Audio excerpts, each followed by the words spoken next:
Hi everyone, my name is Natalie And I'm Tandega. and welcome to another one of Little Roscoe's Toolbox Talks.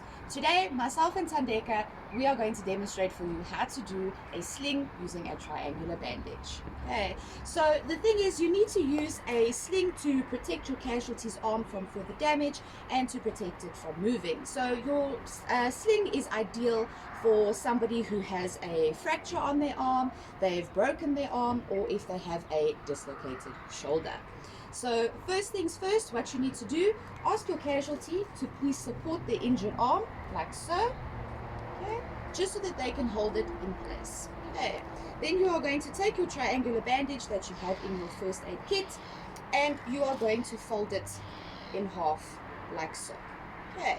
Please make sure that when you do the bandage, the short side must be by the casualty's hand and the long side will be by the elbow. So the first thing I'm going to do is I'm going to put the bandage through the little space here. Please do not move your casualty's arm unnecessarily. Okay. So I'm just going to take it all the way across like that and put it over, and I'm going to ask my casualty to please just hold that in place. Okay.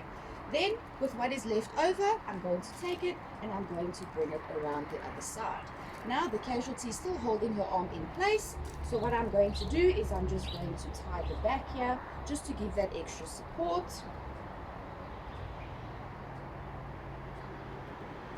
Okay. So now that is tied.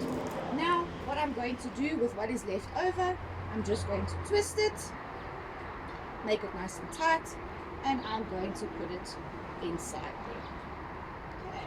Then, with what is left over here by the hand, I'm just going to bring it all the way over like that, just so the whole arm is supported. Now, what you need to do is please check circulation every 5 minutes. So, how are you going to check circulation? Please squeeze the casualty's fingernail for 5 seconds. The color should return straight away. If it doesn't, it means that your sling is too tight and you need to loosen it a little bit. So I hope you enjoyed this quick demonstration on how to do a sling. Please don't forget, like our channel, hit that subscribe button so that you can stay tuned for our next Toolbox Talk.